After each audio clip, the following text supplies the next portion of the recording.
Halo semuanya, selamat datang di materi bagian 2. Hari ini kita bakal bahas tentang surat bisnis.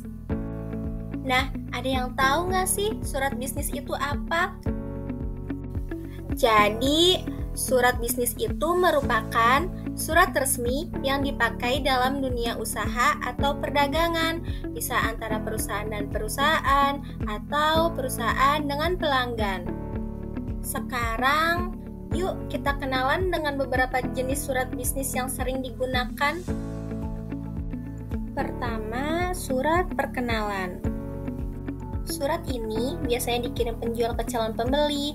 Isinya perkenalan tentang perusahaan biar pembeli tahu produk dan jasa yang ditawarkan.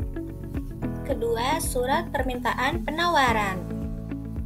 Kalau yang ini sebaliknya, dibuat oleh calon pembeli.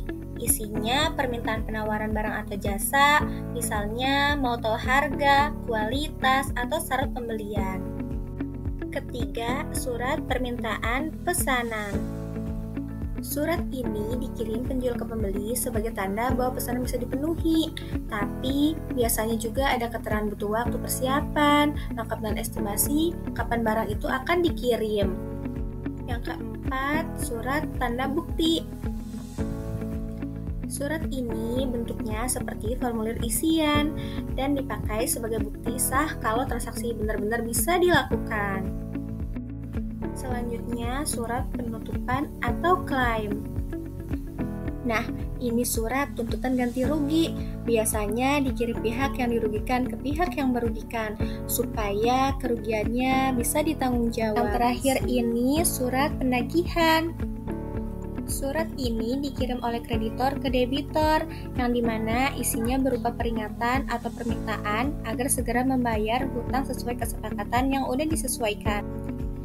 Setelah kita mengetahui beberapa jenis-jenis surat bisnis, selanjutnya saya akan membagikan bagaimana caranya pembuatan surat bisnis, seperti surat permintaan penawaran bisnis. Di sini kita bisa lihat contoh dari surat penawaran bisnis.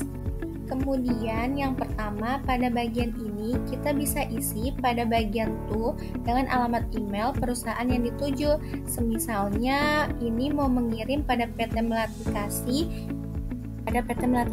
Jadi bagian to ini kita tulis pada email PT Melati Kasihnya, dan kemudian pada bagian subjek ini kita bisa tuliskan dengan tujuan dari surat penawaran bisnis ini seperti penawaran kerjasama kepada PT Melati Kasih.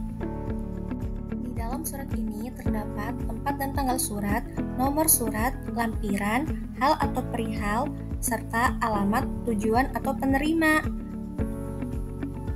Setelah semuanya dapat disesuaikan, kemudian kita langsung kepada bagian salam pembuka. Contohnya seperti kepada yang terhormat pimpinan PT Melati Kasih di tempat. Kemudian selanjutnya kita langsung ke bagian isi surat, yang dimana bagian isi surat bagian paling penting dalam surat. Contohnya seperti dengan hormat, sehubungan dengan kebutuhan akan alat tulis kantor yang terus meningkat, bersama ini kami dari PT Mawar Jaya bermaksud untuk menawarkan kerjasama sebagai penyediaan kebutuhan ATK untuk perusahaan Bapak atau Ibu. Kami telah bekerja sama dengan berbagai instansi pemerintahan maupun perusahaan swasta, serta berkomitmen menyediakan produk berkualitas dengan harga kompetitif dan pelayanan terbaik. Setelah kita mengisi isi surat, selanjutnya kita langsung ke bagian salam penutup. Seperti sebagian bahan pertimbangan, bersama surat ini kami lampirkan daftar produk dan harga ATK yang kami tawarkan. Besar harapan kami penawaran ini dapat menjadi awal kerjasama yang saling menguntungkan. Atas perhatian dan kesepakatan yang diberikan, kami ucapkan terima kasih. Dengan mengikuti langkah-langkah ini, kita bisa mengirim surat bisnis secara profesional melalui email. Untuk memastikan apakah email ini sudah terkirim apa belum, kita bisa melihatnya pada bagian send. Nah, Itu merupakan contoh dari pembuatan surat permintaan penawaran bisnis yang penting banget kita pahami. Dengan mengenal jenis-jenis surat ini, komunikasi di dunia usaha jadi lebih jelas, profesional, dan pastinya lancar. Sekian pemaparan dari saya. Terima kasih sudah menonton. Sampai jumpa di video berikutnya. Bye-bye.